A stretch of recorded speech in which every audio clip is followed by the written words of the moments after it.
En 1990 la situación del Perú era crítica. Terminaba una década de violencia terrorista que le costó la vida a más de 25.000 peruanos.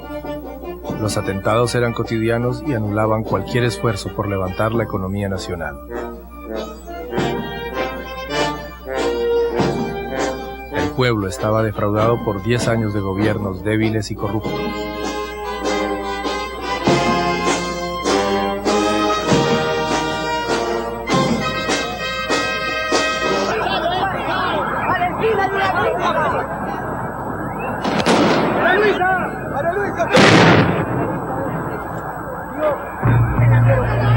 Cada enfrentamiento entre guerrilla y ejército radicalizaba la espiral de la violencia.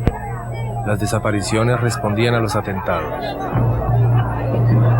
Soy dirigente del sector séptimo de La Victoria. Isaac Castillo. ¡No, el patrullero! Se temía que los militares estuvieran preparando un golpe de Estado para restablecer el orden. ¿Qué está pasando ahí? ¿Qué está pasando ahí? ¡Ante los patrulleros! ¡A todas las unidades que están estacionadas en movimiento! Where are you from? Canada. Oh. Welcome to Peru. Gracias. What is your program? ¿Cuál es tu programa? Pero como lo voy a hacer en japonés, creo que no hay problema. Nikai Meniwa Ichiban.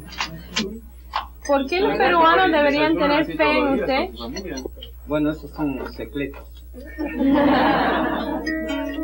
Durante la campaña electoral de 1990 se destacó un candidato de origen japonés, Alberto Fujimori. Había organizado una campaña populista e indigenista y se presentaba sin partido ni programa otro que el de atacar a su adversario, el escritor Mario Vargas Llosa. Lo que ocurre es que él no me conocía. ¿Y por qué? ¿Y por qué es que yo soy un desconocido para él?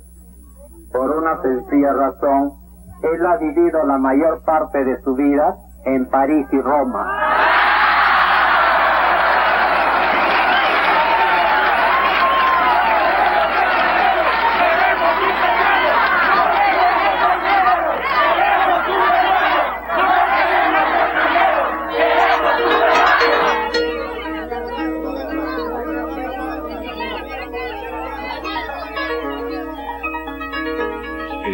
Presidente del Congreso, la banda presidencial. Fujimori, en primer lugar, de por sí es un personaje extra, es un producto de la globalización, un presidente japonés de un país latinoamericano, ¿no? Este señor apareció en su condición de presidente electo y era un personaje exótico. Yo no lo conocía, nunca lo había visto. Apenas acababa de saber, por decirlo así, uno en la campaña electoral sabía que existía un candidato de origen japonés.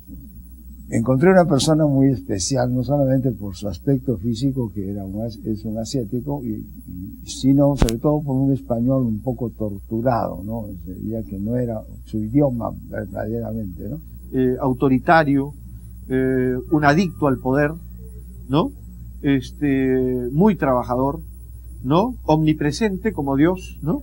En todos lados, y que generó una relación vieja ya en el Perú, que él reactivó, que es el caudillismo, ¿no? La relación del gran líder con la masa desorganizada, a la cual él se ocupó además de desorganizar. La imagen de los políticos y de los partidos era pésima.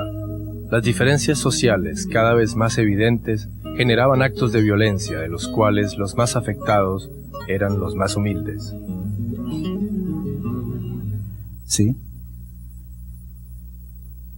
Voté por Fujimori porque realmente era una persona neutral, desconocido, no era de ningún partido político tradicional. Por eso voté.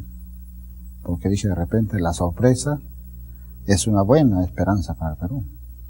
Como ha sido, pero también como ha sucedido este caso. Apenas instalado en el poder, Fujimori decidió aplicar las consignas dictadas por el Fondo Monetario Internacional. Apertura de las importaciones, alza de los productos de primera necesidad, En los asentamientos, furiosas mareas humanas saqueaban los depósitos. Ya vaciaron 3 puestos, ayúdenos por favor. Son 3 puestos, que nos ayuden, pues, hermano. Nos ayuden, pues, hermano. Somos trabajadores, pues, hermano.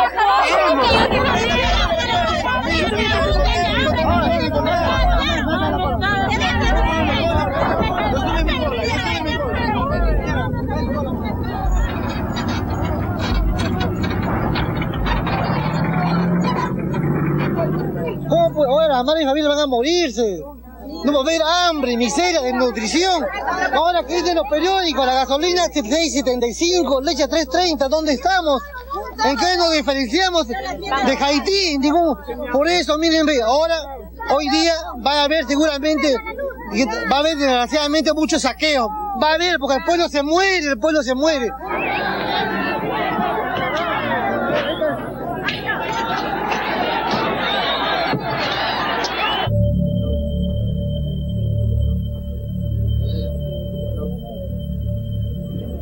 Siguen saliendo los cadáveres. Son 14 muertos que se encuentran aquí en este local. Después de Brasil, Argentina y Chile, con la era Fujimori aparecen en el Perú los escuadrones de la muerte. El grupo Colina asesinó a 14 humildes comerciantes en un comedor de Barrios Altos. En la Universidad de la Cantuta fueron ejecutados fríamente con una bala en la nuca 12 estudiantes y un profesor.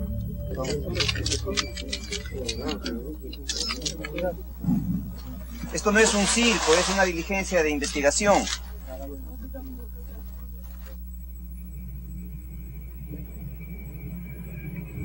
Como presidente de la República, he constatado directamente todas estas anomalías y me he sentido en la responsabilidad de asumir una actitud de excepción para procurar acelerar el proceso de esta reconstrucción nacional, por lo que he decidido tomar las siguientes trascendentales medidas. Primero, disolver temporalmente el Congreso de la República hasta la aprobación de una nueva estructura orgánica del Poder Legislativo, la que se aprobará mediante un plebiscito nacional.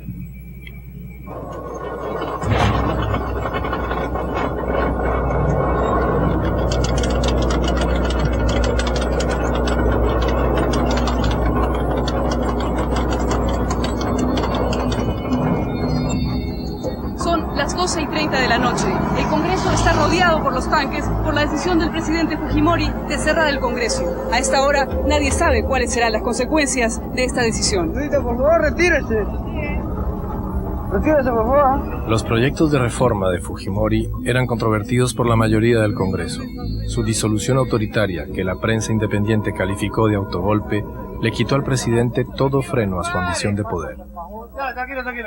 Señores, usted que es oficial, nadie pasa. Pero estamos cubriendo noticias e información, señor. Totalmente se ha cerrado, totalmente, ni el periodismo. ¿Cuál es la orden, me puede decir? ¿Cuál es la orden que está pasando? Desde el comando conjunto, totalmente, nadie ingresa. Muchos han dicho que esto es un golpe. Yo diría más bien que se trata de un antigolpe.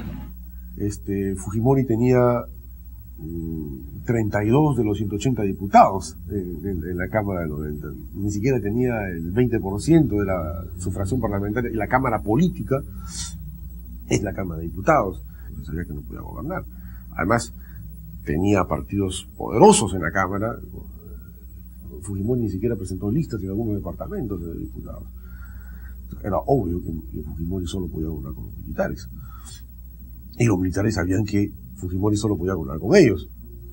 Fujimori es hijo del Plan Verde, de una propuesta golpista que había a finales del gobierno de García, en medio de la crisis moral y económica a la que nos condujo el gobierno de Alan García, donde estaba listo un golpe militar, que se contuvo al ver que el fenómeno político evidenciaba un deterioro de los partidos políticos, del Congreso, del Poder Judicial, y habría condiciones para que alguien de fuera del establishment como Fujimori, entrar a asumir una responsabilidad central sin tener un partido y un movimiento organizado atrás. Es decir, cooptable, absorbible. Y los militares hicieron eso. Lo cooptaron y lo convirtieron en un apéndice del militarismo, es decir, en la cara civil de un régimen militar que demoró año y medio o dos en culminar la toma del poder con el golpe del 5 de abril de 1992. Los golpes son una expresión de machismo político, ¿no? Y entonces viene la idea de que este hombre fuerte, ¿no?, y decidido va a tener unas soluciones mágicas, ¿no? Y durante un periodo de tiempo vive de eso. Pero en la medida que esto no se va traduciendo pues en mejoras sustanciales, la cuestión hace crisis. Y al hacer crisis, claro, aumenta la represión, ¿no?, contra los opositores, contra los medios de comunicación más críticos, y el régimen se va convirtiendo en algo más parecido a una auténtica dictadura.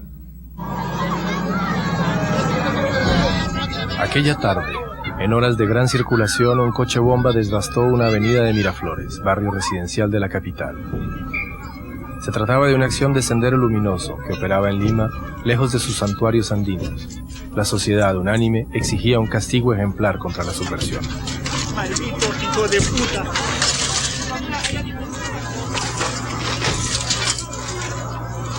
¡Carlos! ¡Maldito!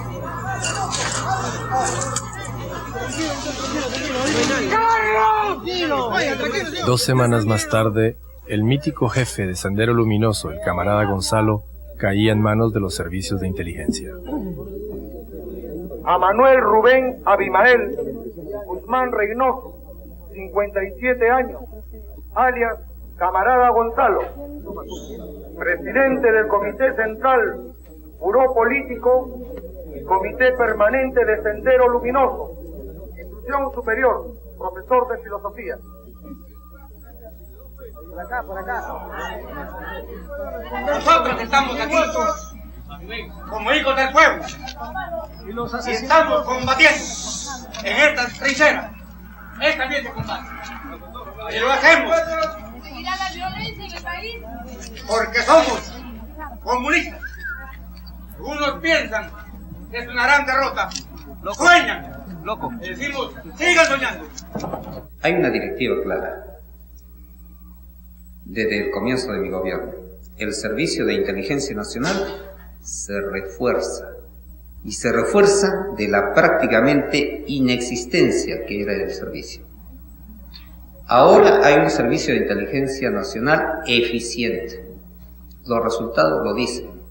Y sobre lo que se ha dicho del señor Vladimiro Montesinos,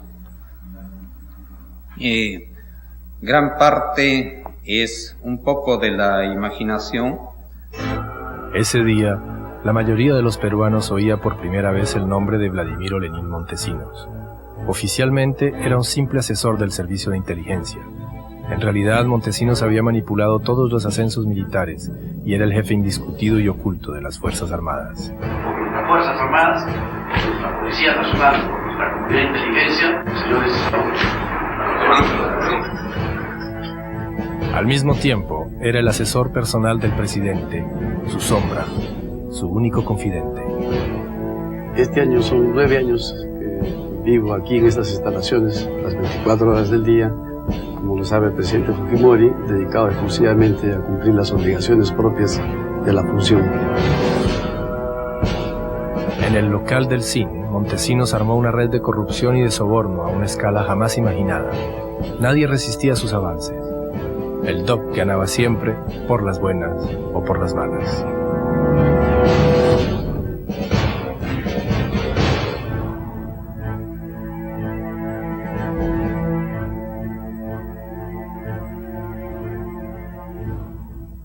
Montesinos todavía no se ha hecho algo realmente serio sobre este jefe de inteligencia convertido al fin de cuentas en una suerte de gobernante en la sombra, ¿no? Fujimori mismo es un hombre muy desconfiado, es un Nisei desconfiado que hace una alianza especial con este personaje que presumiblemente le va a manejar todo el aspecto de los trucos sucios, ¿no?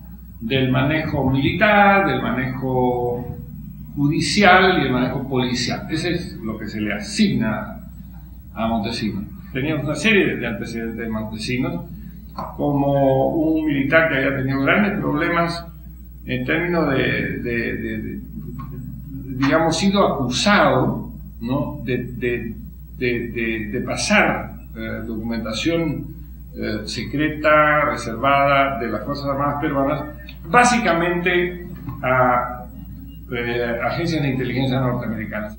Luego estudió abogacía, se dedicó a ser abogado de narcotraficantes, en casos muy conocidos, y a tener una red al interior del Poder Judicial, y se reenganchó con el aparato de inteligencia a fines de la década de los 80.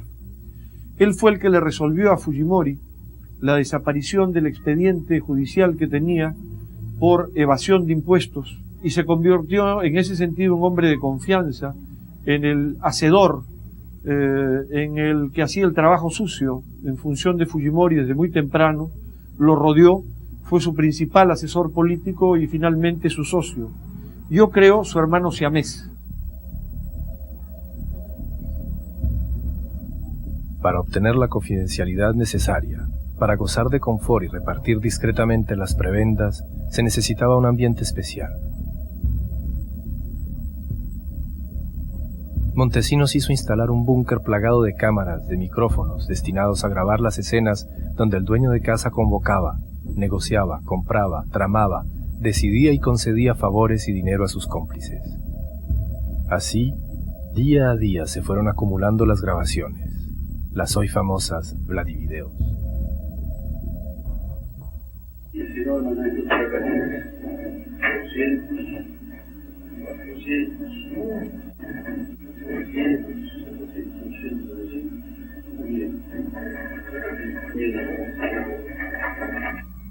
Centenares de videos que registran reuniones del más alto nivel en un estamento del gobierno que manejaba un mecanismo de corrupción, de soborno, con dinero en efectivo, ¿cierto?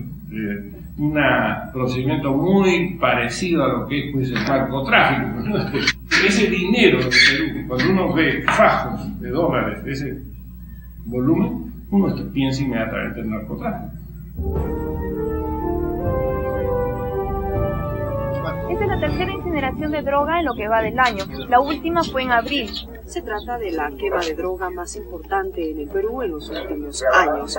La primera fue a comienzos de este año. A las más de 4 toneladas de droga se suman... La prensa y los agentes de la DEA filmaban la quema de toneladas de talco, mientras el doble o el triple de cocaína viajaba regularmente a Miami, vía México o Colombia.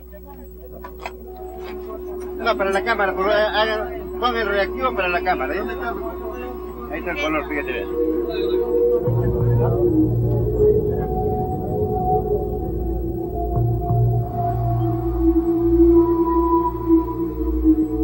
El exdefensor de narcotraficantes, el doctor Montesinos, era un jugador.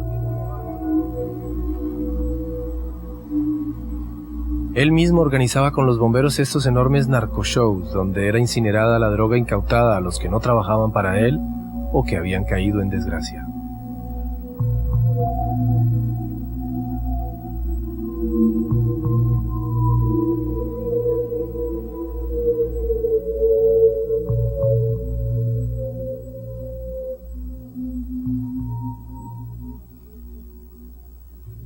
Bueno, yo diría que los peruanos hemos sufrido el gobierno de una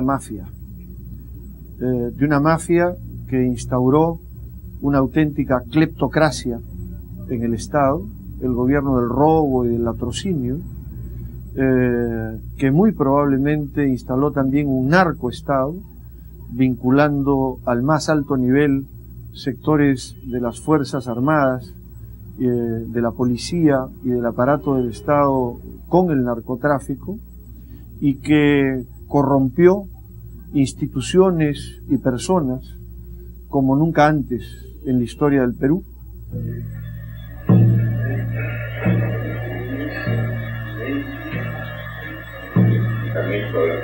No, acá estamos hablando entre amigos. En esto, en mí, en usted, acá no me da nada, estamos hablando. Y era de los zampones que no se quedaba con todo el dinero, sino que repartía para ganar lealtades. Y los videos en ese sentido son notorios.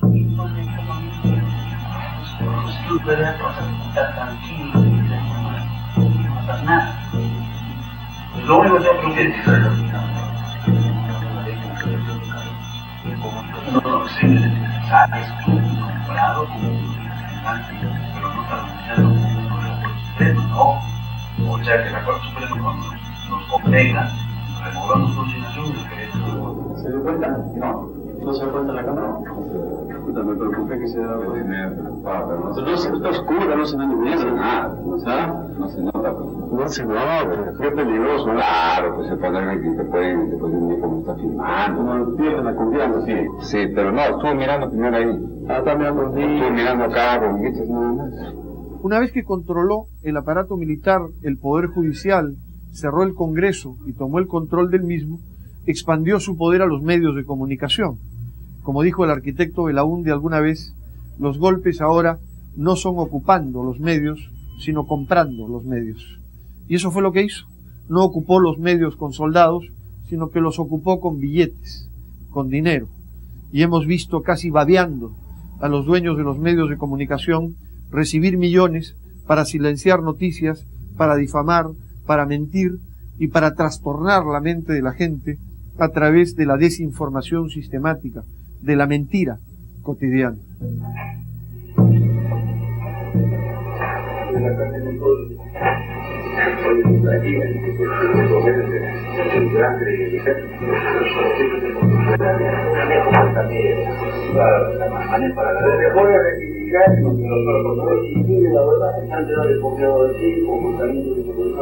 Simplemente les pagaba por titular, algunos periódicos les pagaban 10.000 o 15.000 dólares dependiendo de la importancia o de la difusión que tuviera. También se pagaban los programas, a fulano o a mengano se le pagaba directamente, pero también se pagaba a los dueños de los canales para que eliminaran o pusiesen un programa o quitasen otro.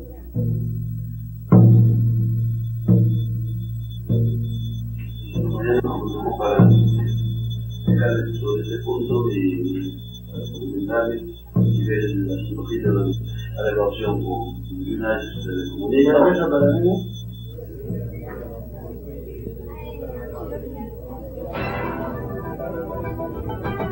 Accesible solo por cable, el Canal N, que acababa de ser fundado por el diario El Comercio, se convirtió en la única cadena de televisión crítica con el poder fujimontesinista. No existía en ese momento lo que se puede decir libertad en los canales de ninguna manera. Todos de alguna forma tenían algún compromiso. Este canal está en cable.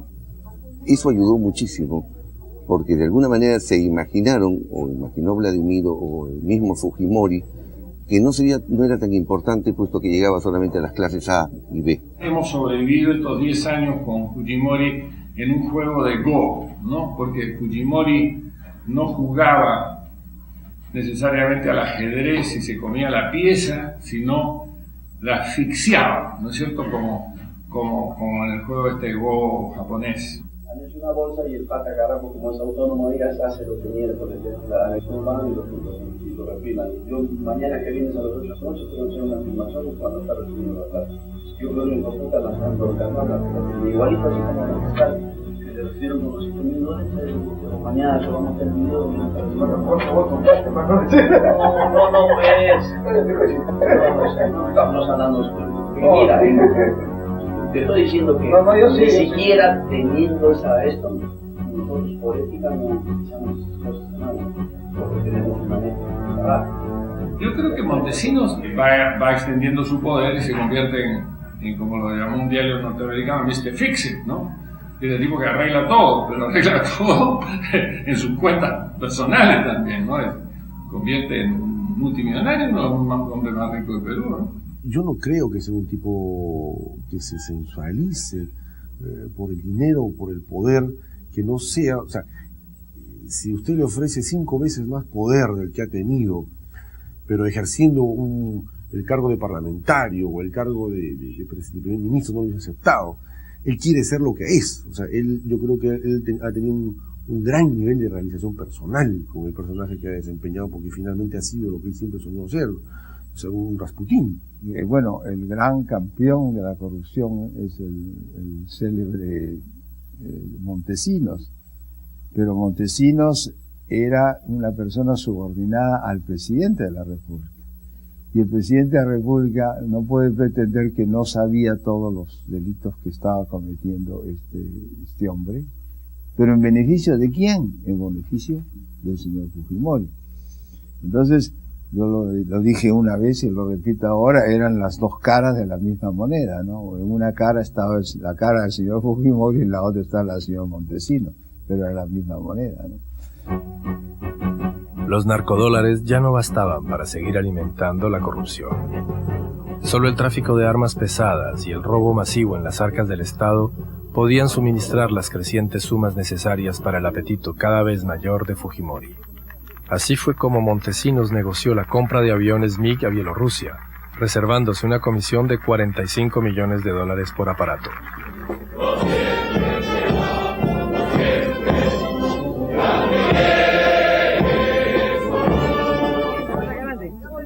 Señor presidente, señor presidente, señor presidente, ingreso al hangar número 2. Los aviones estaban muy bonitos, pero no llegaron a volar. Bielorrusia nunca entregó las piezas y recambios necesarios a su mantenimiento.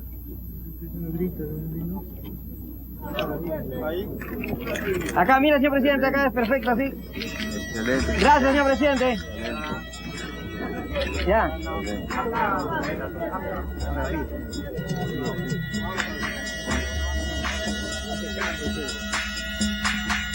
Las elecciones de 1995 acercaban. La reactivación de un antiguo litigio fronterizo con el Ecuador dio paso a la organización de un viaje del presidente candidato en compañía de la prensa a la cordillera del Cóndor. Asumiendo su papel de jefe de la nación, héroe infatigable, Fujimori pretendía bañarse en una poza donde varios cadáveres enemigos habían sido arrojados. ¡Viva el Perú!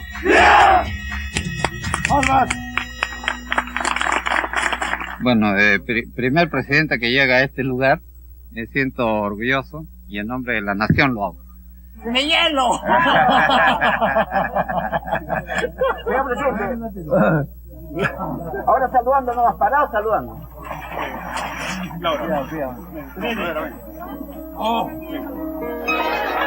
La oposición estaba dividida y la prensa fascinada o acallada. La reputación de integridad de Javier Pérez de Cuellar, antiguo secretario general de la ONU, lo convertía en el candidato ideal contra Fujimori.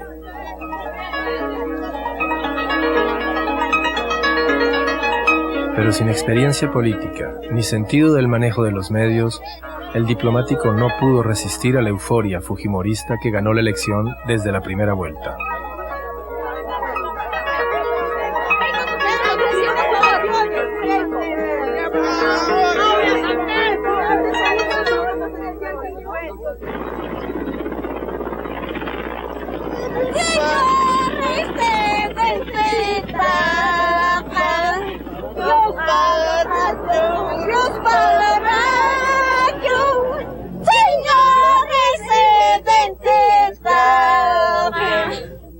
Young man, I climbed a mountain this high. Ropes, steel iron.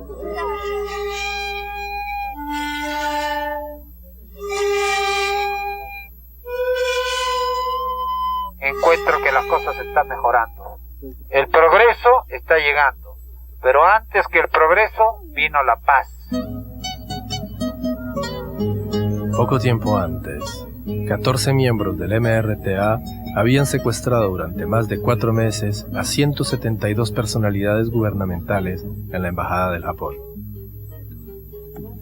Y entonces nos tuvimos que plantear esta ocupación de la residencia del señor embajador del Japón, donde sabíamos que iban a asistir como invitados una serie de autoridades del gobierno peruano. Nuestra organización siempre planteó que estaba abierto el camino del diálogo.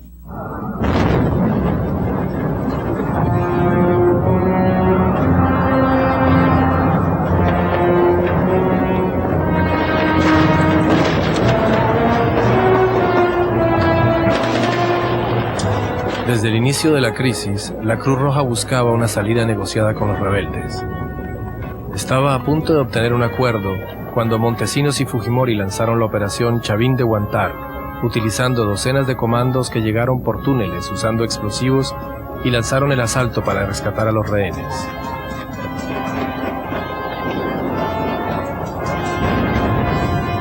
Todos los miembros del grupo subversivo fueron ejecutados durante la acción.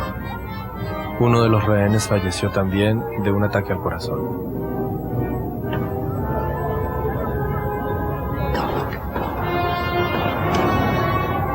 Con chaleco antibalas y fiel a su costumbre, Fujimori convocó una conferencia de prensa en el sitio mismo de los hechos. Hemos tenido 2 bajas. Miembros de la seguridad de mi hijo Casey. A ellos también, a Blundeulo y más, yo pensaba.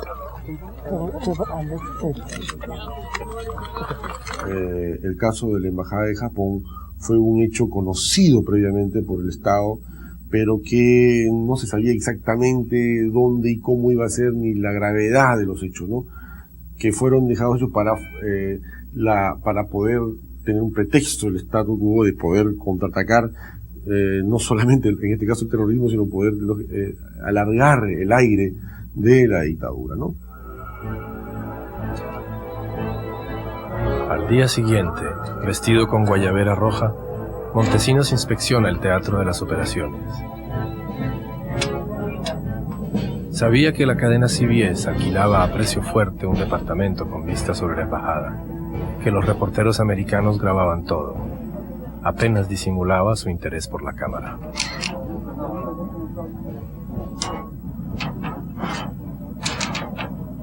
Montesinos fue el gran artífice de esto, ¿no es cierto? Un artífice que sabía que era protagonista central, pero era un protagonista en la sombra. Y eso es lo que lo hace el gran actor de la moralización actual, su afán por los bloody videos. Es decir, su sensación psicológica oculta, su trauma de ser un personaje oscuro y su afán de ser la estrella de la película, que lo llevó a filmarse en todos los actos de corrupción.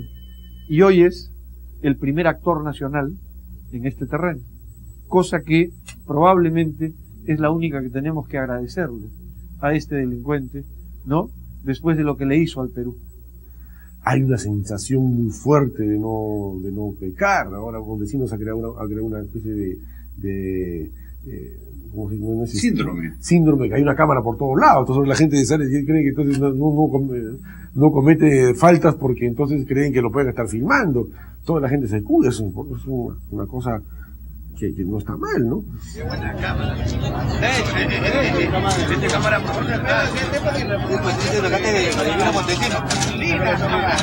esperando que lo llame Montesinos, a ver si la un sencillo. Claro. Ve cómo lo tiene el hombre Montesinos.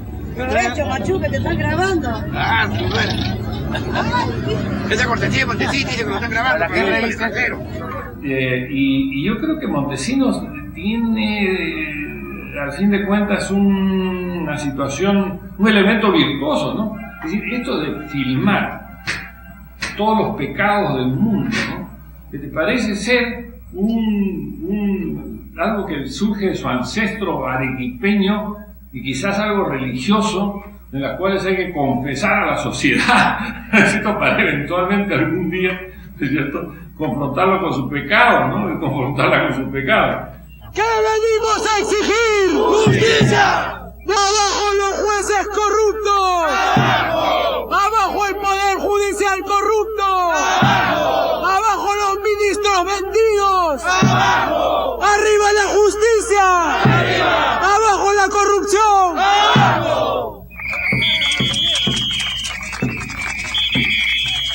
durante el final del gobierno de Fujimori,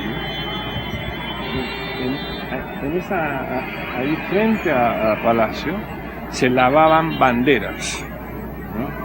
Había una serie de voluntarios del movimiento Resistencia, una cosa hermosísima, una mezcla de estudiantes, de políticos, intelectuales, que tenían una serie de bateas y con banderas peruanas que las lavaban y después las colgaban.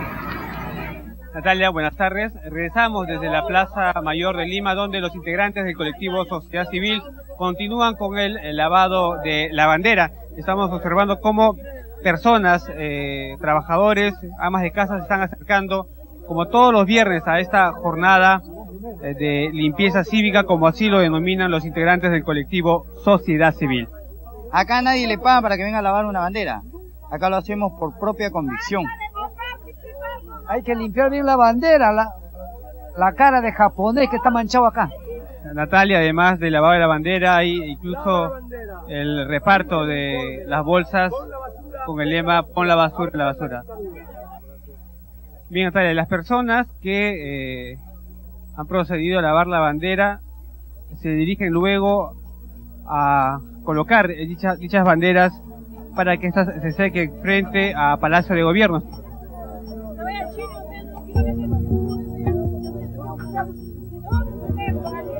Una conferencia de prensa fue convocada urgentemente en el Palacio de Gobierno. El motivo, un tráfico de armas entre el ejército peruano y las guerrillas colombianas que la CIA había descubierto. El nombre del doctor Montesinos estaba involucrado. Adquirían armas en Amán, en Jordania, hacía escala en las Islas Canarias, de las Canarias a Guyana, y de Guyana venía a Iquitos. Pero en el camino, en el viaje hacia Iquitos, lanzaban en paracaídas una cantidad determinada de armas en cada viaje. Tenemos las pruebas. ¿Cuántos han sido detenidos, señor presidente? Han sido detenidos dos cabecillas. Son 6 en total. Y 6 en total. Son 2 peruanos y algunos... Las explicaciones, las fotos, los planos y las pruebas presentadas terminaron confundiendo a Montesinos y a Fujimori.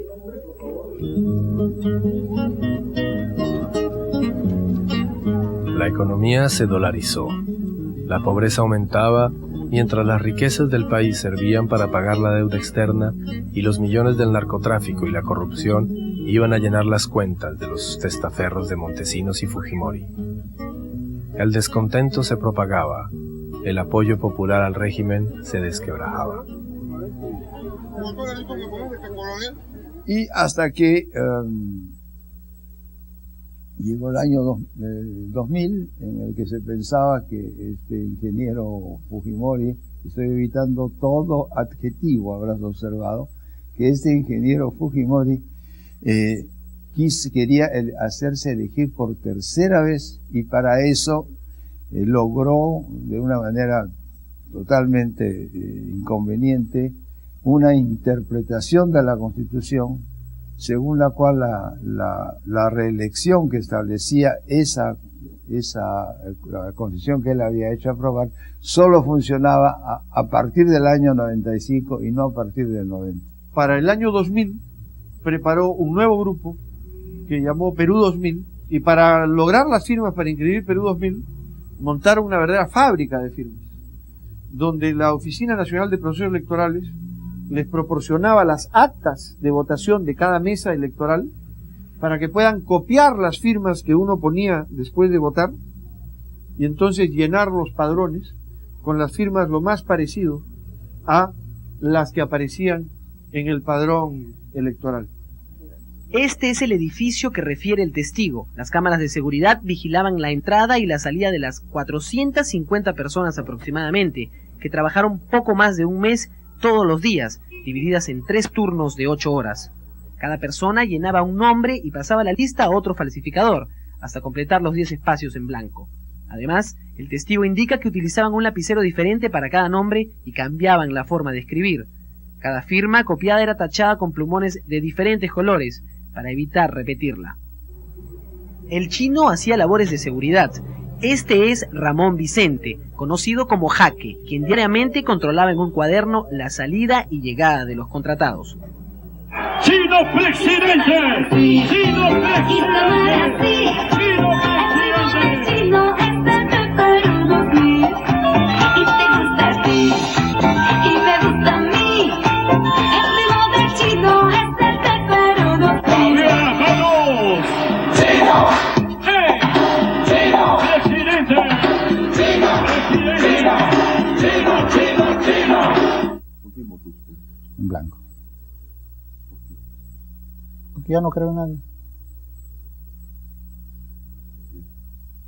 Porque estoy engañado totalmente. Ya no tengo fe, esperanza en nadie. Solamente el que me puede defender es mi trabajo, mi fuerza. Para apoyar a Fujimori, deprimido porque su elección era puesta en tela de juicio tanto en el país como en la OEA, Montesinos se inventó una ceremonia militar de legitimación presidencial.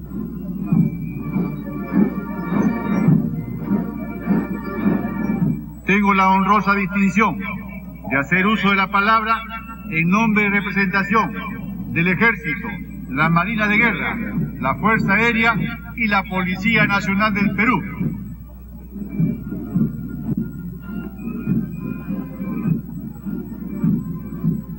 Considero este reconocimiento a mi investidura como cabal expresión de la subordinación de las Fuerzas Armadas y la Policía Nacional al poder civil y democrático.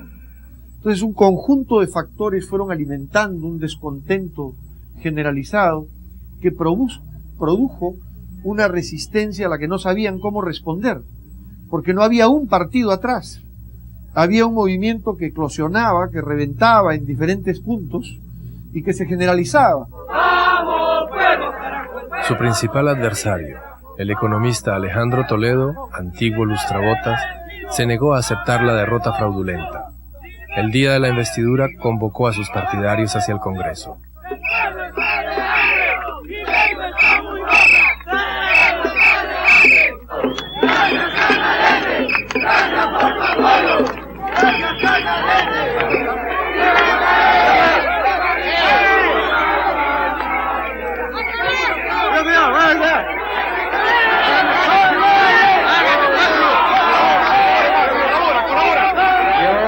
Alberto Fujimori, juro por Dios y por la patria que ejerceré fielmente el cargo de presidente de la República que me ha confiado la nación.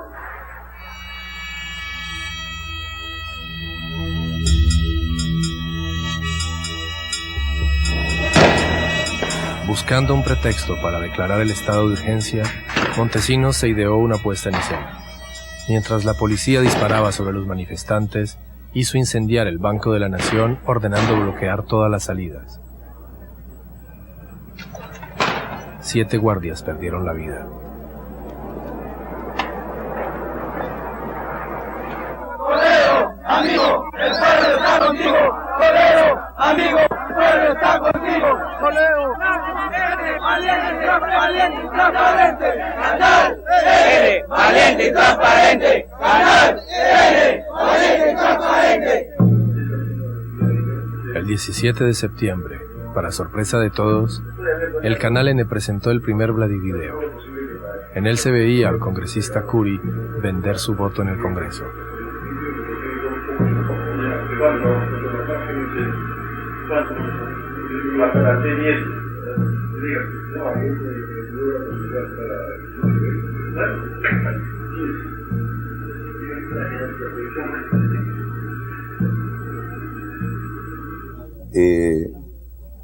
El señor Olivera, el congresista Olivera, había traído una copia del video, nos lo había dejado aquí, y por supuesto sabía que no lo podía entregar en ningún otro canal.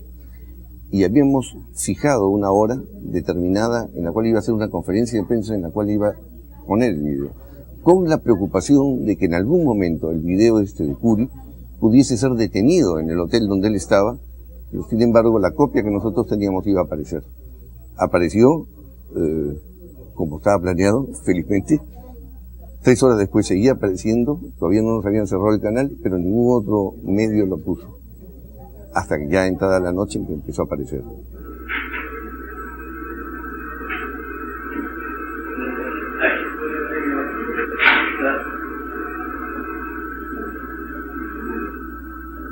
Un jefe de inteligencia jamás hace una cosa así, ¿no?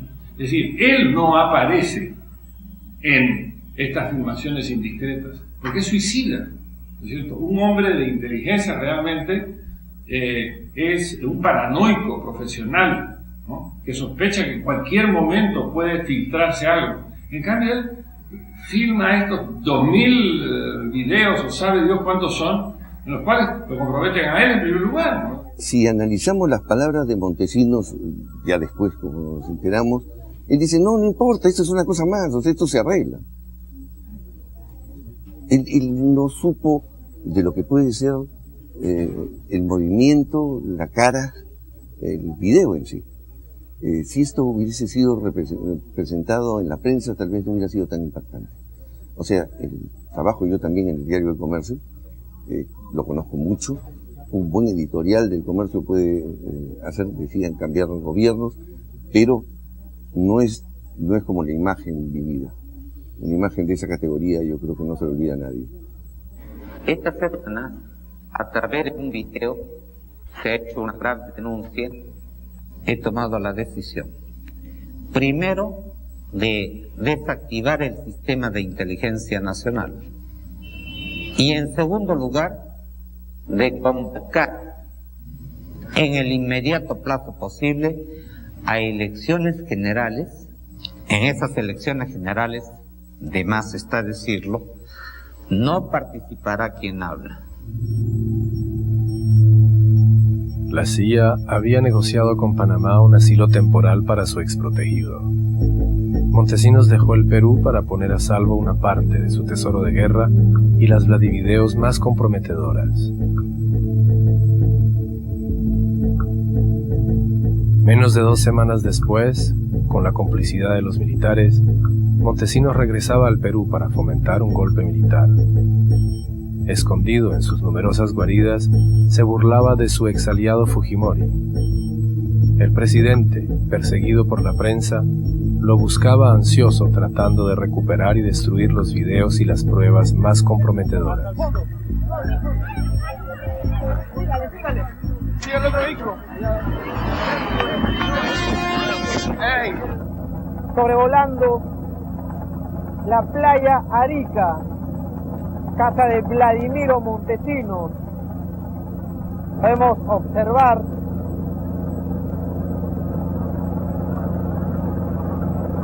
agentes de la Fiscalía y la policía inspeccionando el lugar.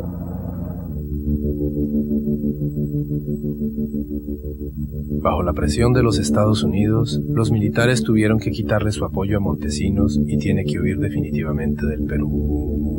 Un velero, el Carisma, lo lleva hasta las Islas Galápagos. Allí se embarca hacia Costa Rica, donde finalmente toma un vuelo en jet privado hasta Caracas, donde el presidente Hugo Chávez lo puso a salvo durante más de 8 meses. Se murmura que el DOC le propuso sus experimentados servicios para ayudarlo a mantenerse 20 años más en el poder. Montesinos quiso resistir a la decisión de Fujimori de despegarse de su hermano siamés, ¿no es cierto? Pero la operación era una operación que afectaba un órgano vital, que era el bolsillo. Y entonces cuando se separan, el cuerpo no resiste, ¿no es cierto? Y políticamente ambos mueren. Fujimori demostró ser más inteligente que Montesinos, porque preparó su repliegue con anticipación. Después de haberse aferrado al poder sin concesiones, Fujimori se refugió en el Japón pretextando un viaje oficial a Brunei.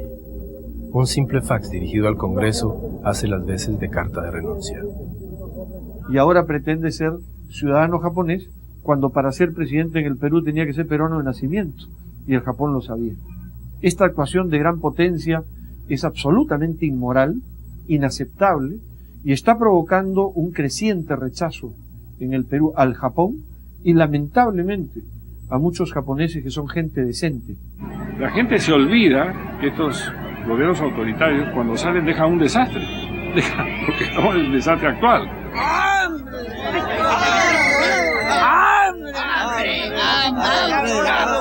¡Hambre, señor! ¡Hambre! ¡Hambre! ¡Hambre! ¡Hambre! ¡Hambre, señor! ¡También se derriba mi trabajo!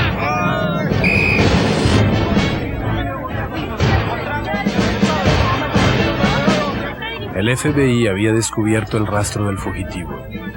Chávez era acusado de proteger no solo a un ampón, sino a un asesino, culpable de crímenes contra la humanidad.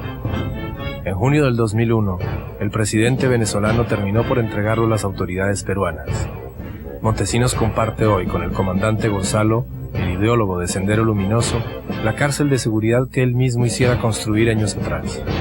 Sus innumerables procesos y revelaciones van a sacudir durante mucho tiempo los cimientos de un país desfigurado por 10 años de corrupción y dictadura.